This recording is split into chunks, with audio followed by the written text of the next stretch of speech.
आगे हम ले लेते हैं 3.4 संतुलित आहार की योजना बनाने में आधारभूत खाद्य पदार्थों वर्गों का उपयोग। जब हम किसी भी चीज़ की आहार की योजना बनाएंगे, योजना बनाना क्यों आवश्यक है? क्योंकि उससे संतुलित पोषक तत्व हमें प्राप्त हो जाए। ठीक है, तो उसमें आधारभूत वर्गों की किसकी आवश्यकता रहती है, कौन कैसे हम इसको तैयार करेंगे? ठीक है, इसको मुख्य वर्ग में हम बात कर लेते हैं। खाद्य पदार्थों को वर्गों का जो हम बात कर रहे हैं तो हम 5 वर्ग में इसको बांट लेते हैं। तो जैसे अनाज वर्ग ले लेते हैं, दाल वर्ग ले लेते हैं, दूध में फल सब्जियां ले लेते हैं, वसा शर्करा ले लेते हैं। तो इसके तहत हम इस चीज़ को पढ़ रहे हैं। ठीक है, अब संतुलित आहार प्राप्त करने के लिए ही हम इस चीज़ का वर्गीकरण करेंगे, है ना। संतुलित आहार तैयार करने से का एक आसान तरीका है खाद्य पदार्थों को वर्गों में विभाजित करना, फिर वो सुनिश्चित करना कि प्रत्येक वर्ग को भोजन में शामिल करना किया जाए। प्रत्येक खाद्य पदार्थों को समान विशेषताओं वाले विभिन्न खाद्य वर्गों को शामिल करना। ठीक है, वर्गीकरण क्या होता है? वर्गीकरण होता है कि समान विशेषताओं वालों को जो भी चीज़ है उसको हम अलग अलग वर्गों में शामिल कर लेते हैं। ठीक है, एक समान खाद्य पदार्थ के पदार्थों के स्रोत जिसके द्वारा निष्पादित किए जाने वाले शारीरिक क्रियाएं और उसमें उपस्थित पोषक तत्व होते हैं। ठीक है, खाद्य पदार्थों को उनमें विद्यमान मुख्य पोषक तत्व के आधार पर वर्गीकृत किया जा सकता है। यह वर्गीकरण अनेक कारकों के आधार पर एक देश से दूसरे देश से भिन्न होते हैं। भोज्य के सुलभ कराने के लिए भारत में 5 खाद्य पदार्थों का उपयोग किया जाता है। इन खाद्य पदार्थों के वर्गीकरण करते समय खाद्य पदार्थों का उपलब्धता, लागत, भोजन पद्धति, कमी होने की वाले प्रचलित लोगों के कारकों को ध्यान रखा जाएगा। प्रत्येक वर्ग में सम्मिलित सभी खाद्य पदार्थ को पोषक तत्वों की मात्रा बराबर नहीं होती है, इसलिए प्रत्येक वर्ग में विभिन्न खाद्य पदार्थों को अदल बदल कर आहार में शामिल किया जाना चाहिए। कहने का तात्पर्य क्या है इसमें?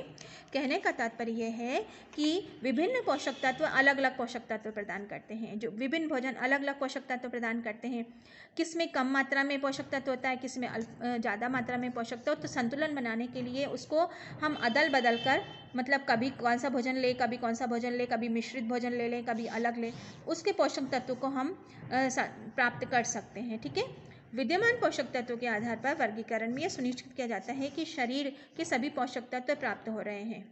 ठीक है, जब हम संतुलित आहार की तालिका बनाएंगे तो हम विभिन्न पोषक तत्वों को शामिल करने के ध्यान में रख के ही हम इसका निर्माण करेंगे। प्रत्येक वर्ग के खाद्य पदार्थ की विविधता भी दिया गई है। भारतीय चिकित्सा अनुसंधान परिषद ICMR द्वारा 5 मूलभूत खाद्य पदार्थों का सुझाव दिया गया, जैसे मैंने आप लोगों को पहले बताया दिया। अनाज के अंदर खाद्यान्न, उसके उत्पादन। अनाज में कौन सा आता है? अनाज में आ जाता है मक्का, चावल, बाजरा, मोठ। ठीक है, इन सब चीज़ों को हम अनाज वर्ग में ले लेते हैं, जिससे अधिक, और आपको याद है अनाज से क्या मिलता है? कार्बोहाइड्रेट अधिक मात्रा में मिलता है, और खाद्यान्न उससे बने उत्पादन आ जा सकते हैं। ठीक है, तो कार्बोहाइड्रेट की अधिक मात्रा हमें हमारे शरीर के लिए आवश्यक होती है। दालें और फल सब्जियां क्या करते हैं? प्रोटीन का सबसे अच्छा वाहक होता है, तो हमें प्रोटीन की आवश्यकता होती है। वृद्धि और विकास के लिए हमारी प्रोटीन की आवश्यकता की पूर्ति कौन करते हैं? दाल वर्ग करते हैं। दाल वर्ग में कौन कौन सी आती है? मूंग दाल, मूंग, मसूर, उड़द, सोयाबीन, और ये सब फलियां जो भी होती हैं वो दाल वर्ग में आती है। उसके बाद आ रहा है दूध, पर उससे मांस व उत्पादन जो कि पशु से हमें प्राप्त हो रहा है।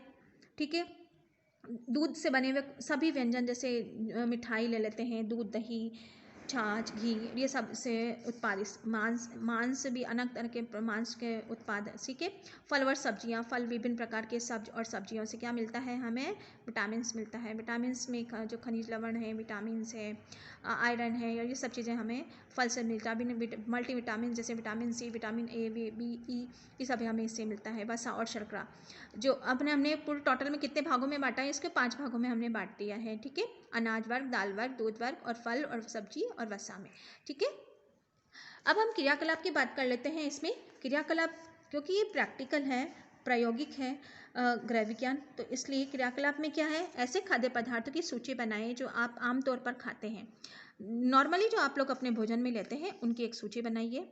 ठीक है, यह जानने का प्रयत्न करें कि प्रत्येक खाद्य पदार्थ में किस प्रकार से संबंधित है। अब जब आप भोजन ले रहे हैं, आप गेहूँ ले रहे हैं, गेहूँ किस में आ रहा है? अनाज में आ रहा है। कोई मक्का खाता है तो मक्का किस में आ रहा है? अनाज में आ रहा है। कोई दाल खाता है, अब दाल किस वर्ग में आ रही है? दाल फल प्रोटीन प्राप्त की स्थिति में आ जाता है। तो हम जब सूची बनाएंगे तो हमें क्योंकि आप गृह विज्ञान पढ़ रहे हैं और तो इससे हमें ये सब चीज़ें हम अध्ययन के रूप में पढ़ेंगे। नॉर्मली तो हम लोग ये सब चीज़ के प्रयोग में लेते हैं, लेकिन अध्ययन के रूप में हम इसको समझने की कोशिश करेंगे। तत्पश्चात सूचीबद्ध खाद्य पदार्थों की वृद्धि, पोषक तत्व और सूक्ष्म पोषक तत्वों में सूची बनाइए। अब इसमें ये चीज़ आ रही है कि ज़्यादा मात्रा में क्या चाहिए, कम मात्रा में, इसकी सूची आपको निर्माण करना है, तैयार करना है। उन खाद्य पदार्थों की सूची बनाने में जो सर्वाधिक ऊर्जा देते हैं। अब ये देखिए, सबसे ज़्यादा ऊर्जा हमें किससे मिलती है, ठीक है, सबसे ज़्यादा ऊर्जा हमें वसा और शर्करा से मिलती है, ठीक है।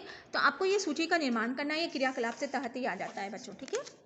अभी 5 खाद्य पदार्थों को संक्षिप्त रूप से एक सारणी में हमने इसमें बांट दिया है। अब ये 5 वर्ग पे है, खाद्य पदार्थ में है। देखिए, अनाज खाद्य पदार्थ, उसके उत्पाद है चावल, गेहूँ, रागी, बाजरा, मक्का, ज्वार, उसके चावल से बनी हुई कनी, गेहूँ का आटा, ये सब इसमें वर्ग में आए। इस समय हमें क्या मिल रहा है, इससे मिल रही है ऊर्जा, मिल रही है प्रोटीन, परोक्ष वसा मिल रही है, विटामिन बी मिल रहा है, विटामिन 2 मिल रहा है, और फॉलिक अम्ल मिला, लौह तत्व, रेशा प्राप्त हो रहा है। रेशा की ज़्यादा मात्रा में हमारे शरीर की आवश्यकता होती है। दालें और फल सब्जियां, इसमें दालें और फल सब्जियां क्या होते हैं, काला चना, उड़द, मूंग, मसूर, साबुत लोबिया, मटर, राजमा, सोयाबीन, फलियां, ये सब हमें प्राप्त होती है। अब इससे क्या प्राप्त हो रहा है हमें, इससे हमें ऊर्जा मिल रही है, प्रोटीन, परोक्ष वसा, विटामिन बी, विटामिन 2, फ्लोरिक अम्ल, कैल्शियम, लौह तत्व आदि रेशा हमें इससे प्राप्त हो रहा है।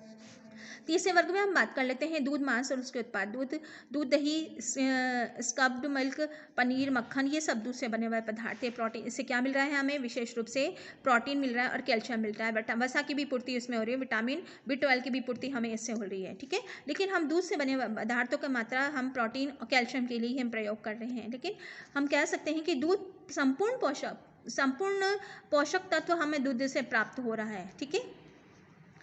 अब इसमें है मांस वर्गीय में है मीट, मुर्गा, कलेजी, मछली, अंडा। इसमें हमें क्या मिल रहा है, इससे प्रोटीन मिल रहा है, वसा, विटामिन B12 भी मिल रहा है, ठीक है। तो ये इससे हमें ये सारे पोषक तत्व प्राप्त हो रहे हैं। फल व सब्जियां, आमतौर पर अमरूद जो मिलता है, उससे हमें क्या मिलता है, विटामिन मिलते हैं। जो खट्टे पदार्थ से क्या मिलता है, खट्टे पदार्थ से हमें विटामिन C की प्राप्ति होती है। कैरोटीनॉइड्स मिलता है, जो विटामिन ए हमारे शरीर में नहीं बनता है डायरेक्ट, वो हमें कैरोटीनॉइड से परिवर्तन करके हमारे शरीर में विटामिन ए में परिवर्तन होता है, ठीक है।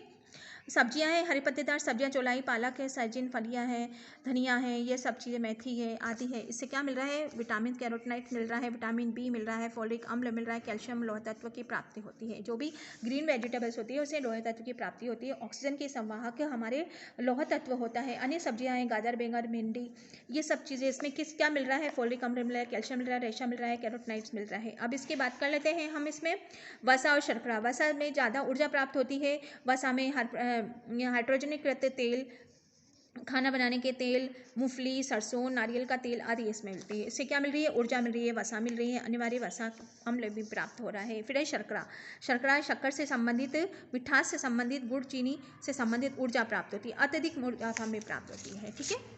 अब इसमें एक चीज़ याद रखने योग्य बातें हैं जो बहुत ज़रूरी है। इसमें है कि 1 ग्राम जो हम कार्बोहाइड्रेट लेंगे उससे हमें कितनी कैलोरी ऊर्जा प्राप्त होगी। ऊर्जा का मात्रा क्या होता है, कैलोरी होता है। 4 किलो कैलोरी हमें 1 ग्राम कार्बोहाइड्रेट से प्राप्त होगा। प्रोटीन से क्या होता है, 1 ग्राम प्रोटीन से क्या मिलेगा, 4 किलो कैलोरी मिलेगा। और वसा से कितनी मिलेगी, वसा से हमें मिलेगी 9 किलो कैलोरी प्राप्त होगी, ठीक है।